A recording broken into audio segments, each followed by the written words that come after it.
시청자 여러분 안녕하십니까? 6월 5일 화요일 뉴스투데이 강원입니다.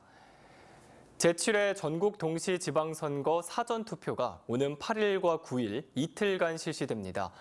사전 신고나 거주지 관계없이 전국에 설치된 사전투표소에서 투표할 수 있습니다. 춘천시는 10개 읍면, 15개 동지역에서 모두 25곳의 사전투표소를 운영합니다.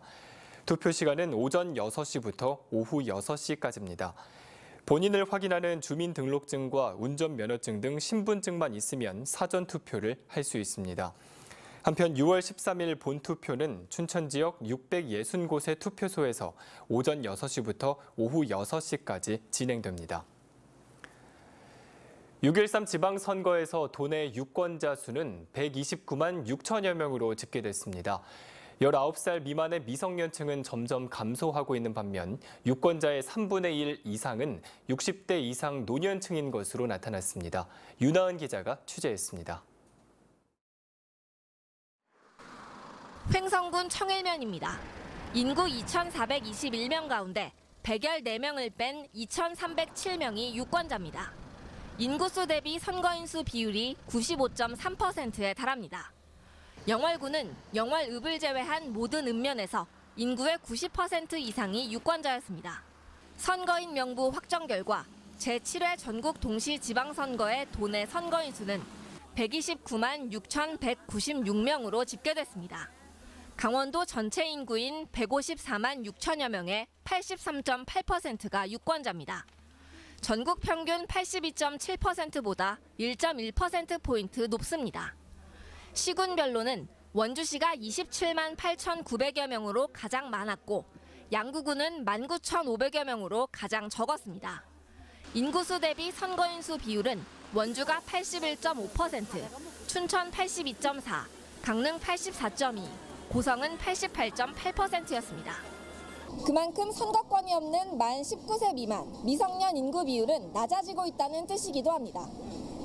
반면 도내 유권자 가운데 60대 이상 비율은 31.3%로 유권자의 3분의 1은 노년층인 것으로 나타났습니다.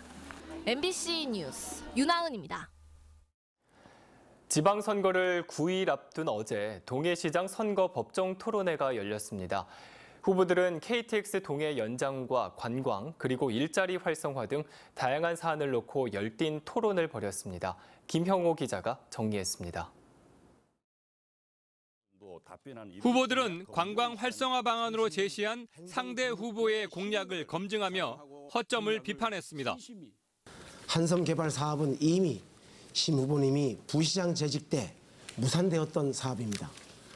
사업에 필요한 토지 매수에 실패했고 투자비 10%에 달한 예치금도 납부하지 못했기 때문입니다.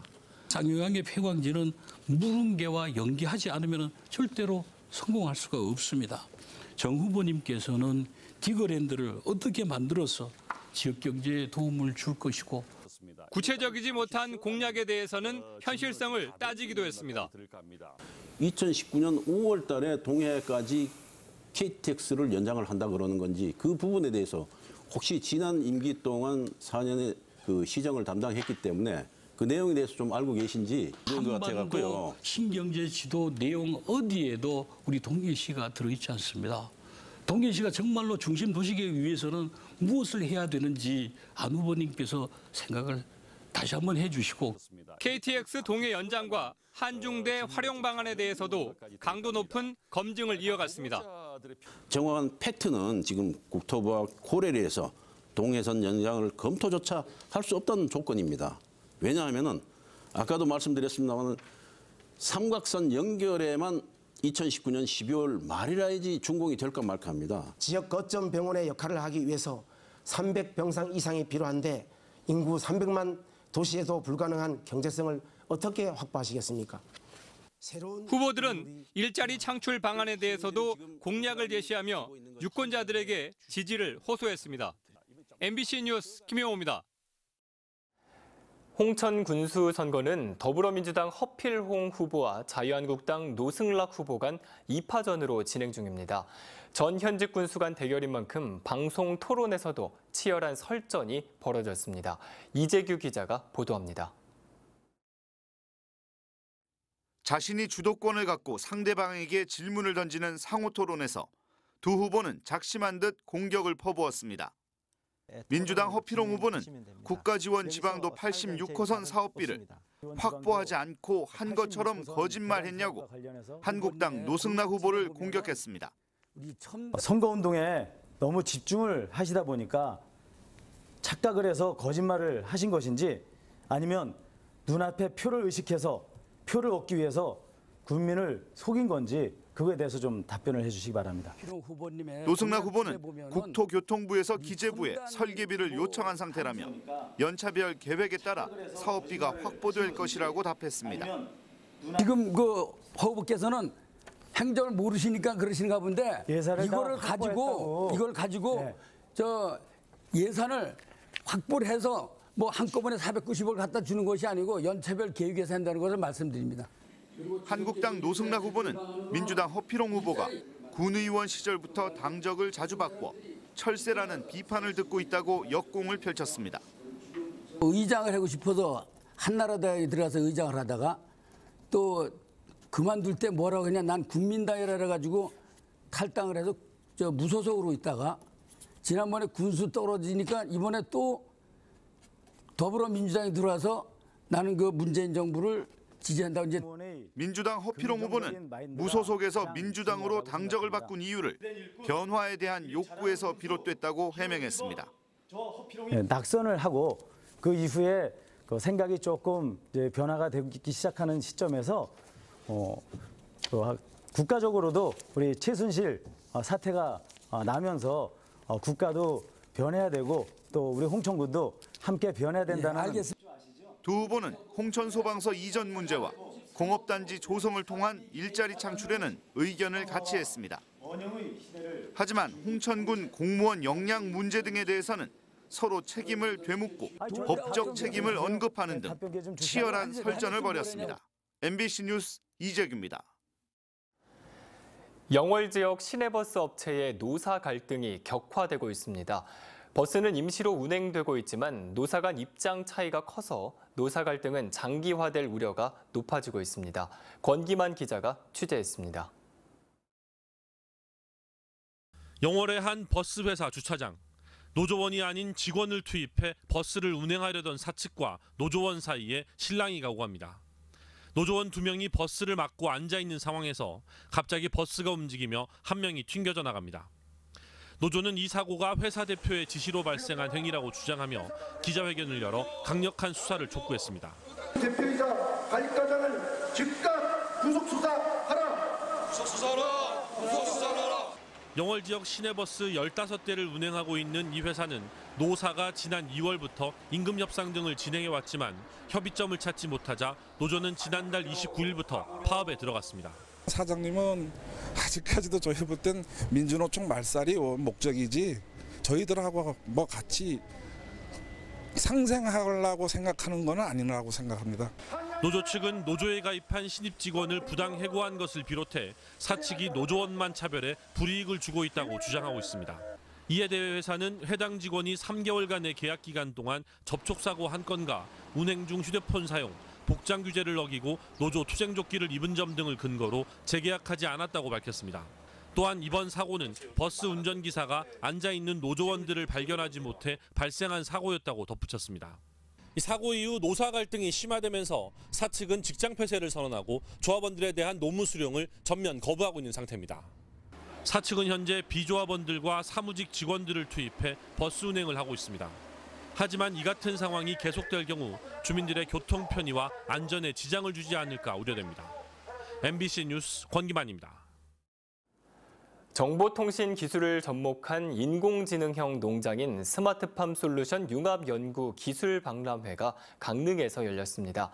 정부는 앞으로 10년 동안 본격적인 스마트팜 기술 개발과 투자에 나섭니다. 박은지 기자입니다.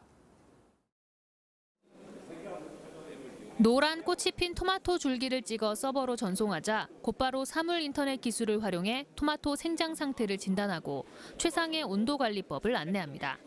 간편하게 생육 정보를 수집해 품질을 높이고 최적의 수확 시기나 수확량을 예측할 수 있어 농가의 관심이 큽니다.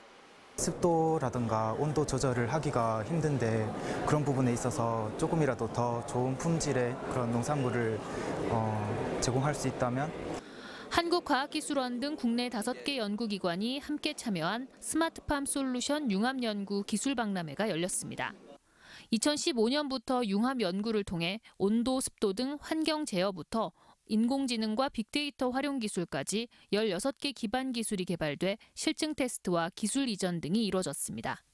생산성을 높이기 위한 그런 다양한 핵심 기술들이 개발이 됐기 때문에 통합 솔루션 형태로 농가에 적용이 되거든요. 어떤 컨설팅 서비스라든지 아니면 전문 영농이라든지 이러한 다양한 분야까지 진출을 하고 있습니다. 정부는 미래 스마트팜 기술 개발을 위해 관련 부처가 함께하는 협력 사업에 10년간 7,160억 원을 투자합니다. 원천 기술을 확보하기 위한 과학기술 개발에는 820억 원이 투입됩니다. 단위 생산량을 늘리는 것을 지나서 언제 어디서든 간에 지구에 어디서든 간에 이제 농사를 할 수 있는 그런 시대, 어떤 종류의 작물도 우리가 원하는 대로 키울 수 있는 그런 시대가 이제 SFS로 인해서 열리지 않았나 생각합니다. 미래 스마트팜 상용화를 위해서는 높은 시설비 부담이나 사후 관리 등 농가의 진입 문턱을 낮추는 것이 필요해 보입니다. MBC 뉴스 박은지입니다. 북한과 인접한 평화 지역인 고성에서는 통일에 대비해 오랫동안 대북 농업 사업이 진행돼 왔습니다. 그런데 농촌진흥청이 예산을 지원했지만 지난해 예산이 제대로 집행되지 않아서 물의를 빚고 있습니다. 보도에 배연환 기자입니다. 고성군 농업기술센터에 있는 시험 재배지입니다. 지난주 논에 심은 모들이 파릇파릇하게 자라고 있습니다. 논길을 따라 품종을 적은 팻말도 있습니다.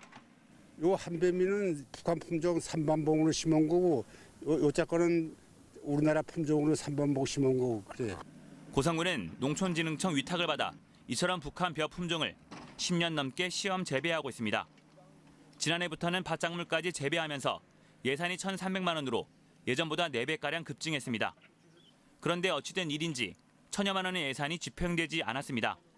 상수 우리 다른 직원한 부하 직원한테 얘기하다 보니까 나와가지고 그렇게 처리하는 게 문제지.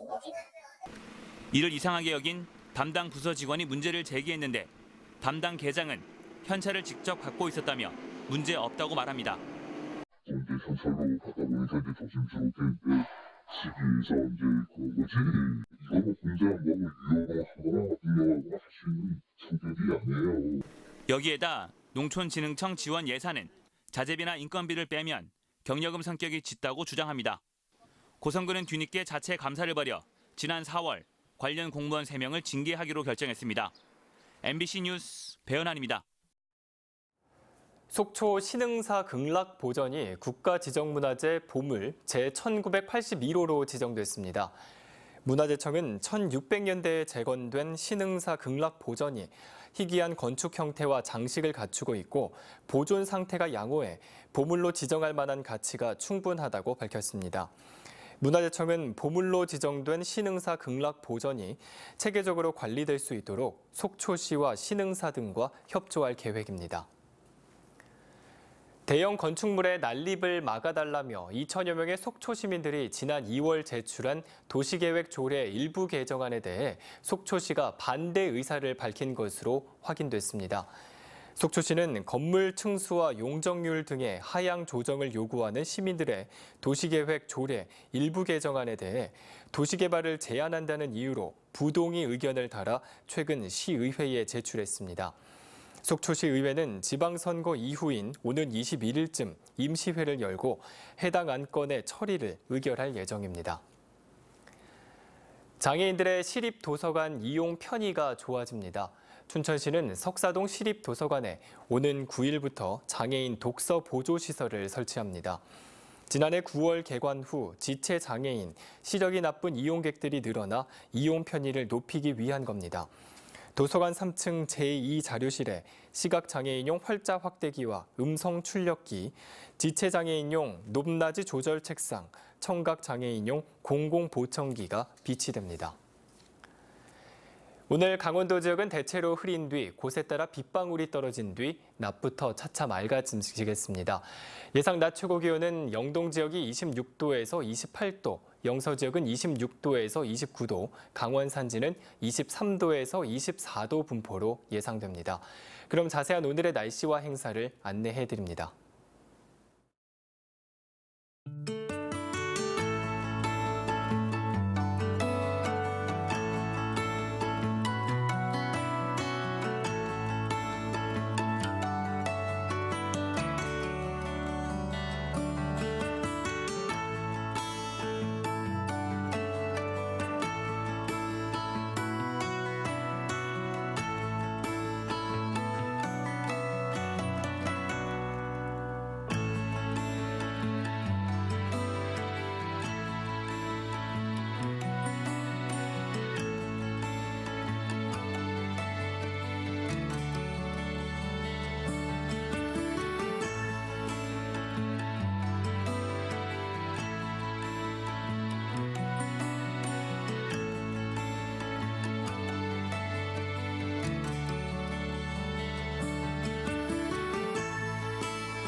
중앙선 원주 제천 복선 전철에 사용될 장대 레일이 본격 출하되면서 사업에 속도를 내고 있습니다.